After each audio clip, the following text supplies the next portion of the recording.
qu'est-ce que c'est que cette façon de fonctionner? Est-ce que c'est ça la nouveauté?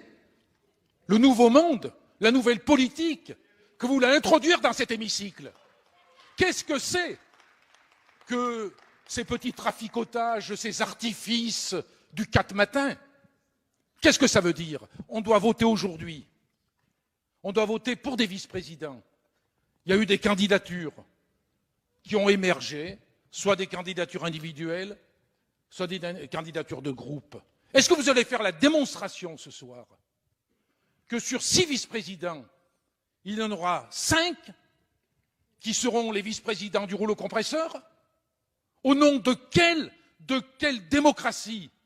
Quelle image vous donnez de notre Assemblée? Quelle image vous donnez à la France?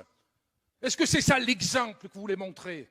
Vous êtes au contraire en train de faire la démonstration que sous des mots qui apparaissent novateurs, vous êtes sur des calculs, sur des comportements qui ne méritent qu'un seul objectif, petit. Monsieur le ministre. Pour les enfants handicapés, un numéro vert et tout est réglé. Côté pauvreté, des grands mots, quelques euros, et en 3 coups de cuir à peau, vous l'éradiquez. Pour les hôpitaux, paf, un plan santé. Pour les retraités, la méthode Coué, vous n'avez rien perdu, vous n'avez rien perdu. Et aux 5 millions de chômeurs, le banquier d'Élysée délivre son secret, traversez la rue. Alors, chers amis de Jupiter, quand remettrez-vous les pieds sur terre? Merci, Monsieur Ruffin. Madame Timmermans a la parole. Où est notre âme? Chers collègues, chers amis, chers députés LREM, où est notre âme? Où est cet esprit qui nous animait lorsque nous sommes venus ici révolutionner la politique, rénover la France? Un navire sans cap, un navire livré aux vagues, fini au fond de l'abîme. Où allons-nous? Ces amendements ne changeront pas la politique migratoire de la France. Ces amendements, ils ne font que conforter les pires idées que nous sommes venus combattre. Ils s'en sont déjà emparés. Est-ce que ici et maintenant, nous allons continuer de décevoir ceux qui, du centre droit à la gauche, nous ont soutenus, ceux qui ont cru en notre espérance? Est-ce que nous allons ce matin, je vous le dis, achever l'humanisme? Madame la rapporteure a la responsabilité tout à l'heure.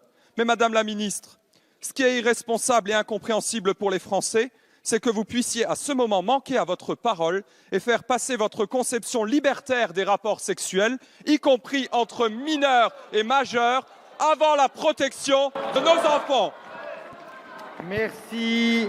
Monsieur le Président, chers collègues, Monsieur le ministre de l'Agriculture, en ce mercredi et jusqu'à la fin février, bon nombre d'entreprises françaises et de représentants agricoles sont en discussion avec la grande distribution dans ce qu'on appelle le box des négociations. Pour ma part, je parlerai plutôt du box de l'étranglement, où les salariés de la grande distribution touchent des primes pour acheter des denrées alimentaires encore et encore moins chères que l'année précédente. Il y a quelques mois, une grande enseigne a déréférencé du jour au lendemain une marque produite par nos paysans français parce que l'entreprise a refusé, excusez le terme, de baisser le pantalon. J'ai décidé d'aller porter publiquement quelques paquets de ce produit honteusement éjecté des rayons de l'enseigne en question. Par ce geste, je voulais m'inscrire dans la continuité du débat que bon nombre de députés de tous bords politiques ont mené durant les États généraux de l'alimentation. De Vincent Descoeur, Jean-Yves Bony, jusqu'à François Ruffin, en passant par André Chassaigne, Sébastien Jumel, Nicolas Turquois, Dominique Potier, Jean-Baptiste Moreau, Thierry Benoît, Philippe Vigier, Julien Dive, nous avons tous et nous devons garder l'esprit des États généraux de l'alimentation. Faire en sorte que nos paysans puissent vivre correctement de leur production et que les entreprises françaises ne soient pas écrasées dans les boxes de négociation. Quand M. Michel-Édouard Leclerc nous a dit il y a quelques jours que les députés devraient venir faire un stage dans les supermarchés, je lui réponds que lui, c'est un comble. Ces supermarchés qui étranglent les prix vers le bas en étranglant l'agriculture française. Alors je vous le dis, Monsieur le ministre de l'Agriculture, que comptez-vous faire, Monsieur le ministre, pour pouvoir faire en sorte que la concentration des centrales d'achat ne continue pas à tuer l'agriculture française et les PME de l'agroalimentaire?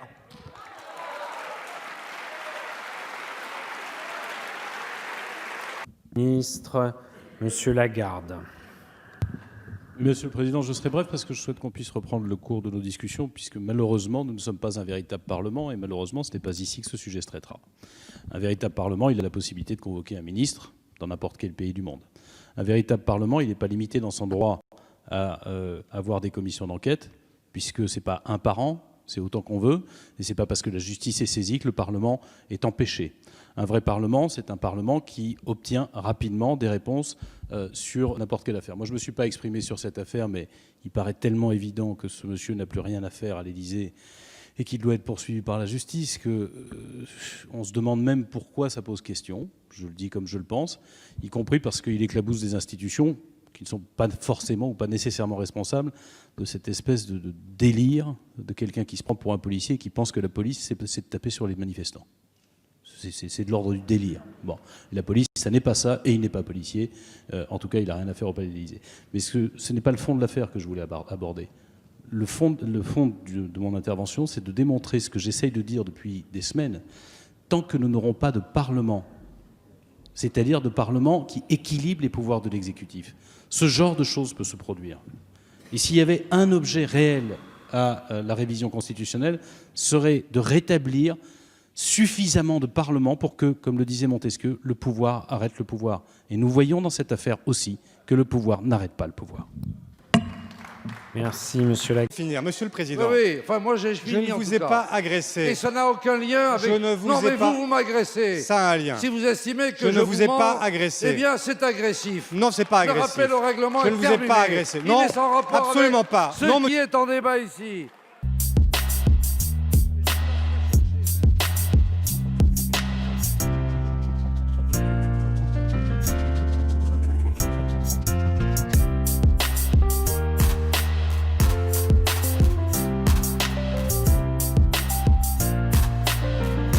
Vous avez donc là la copie du 18 février du courrier qui a été adressé, et vous avez là la copie du courrier que j'ai adressé à Madame Rabault. Je considère que l'incident est clos, mais que vous devez à tout le moins des excuses, non pas à Richard Ferrand, mais au président de l'Assemblée nationale pour avoir mis en doute son honnêteté. Quand je vous dis ce que je vous ai dit, dans un premier temps, que nous n'avions pas eu connaissance du fait que Madame Belloubet l'ait reçu, puis après vérification, quand j'appelle Madame Rabault qui me dit qu'elle n'a pas reçu la copie, je vous prie de la même façon de me croire.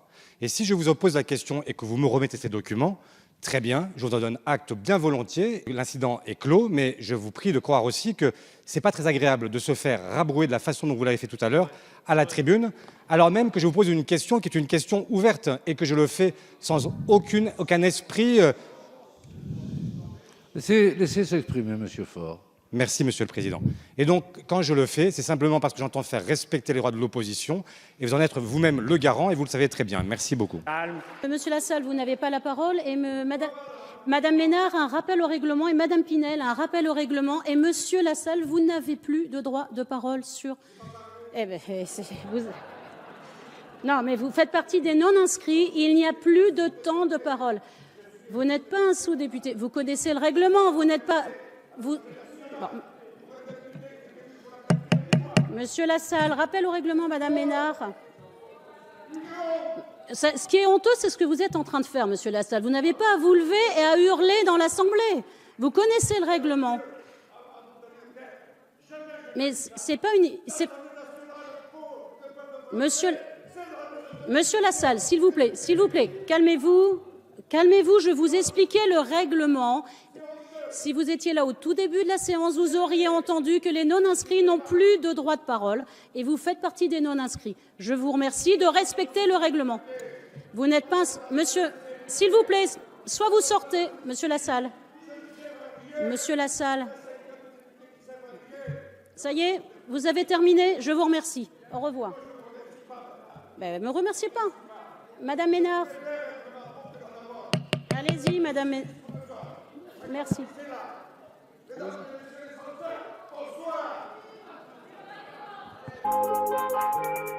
le peuple qui avez le pouvoir de créer les machines, le pouvoir de créer le bonheur. Vous, le peuple, en avez le pouvoir de rendre la vie belle et libre, le pouvoir de faire de cette vie une merveilleuse aventure. Alors au nom même de la démocratie, utilisons ce pouvoir. Il faut tous nous unir.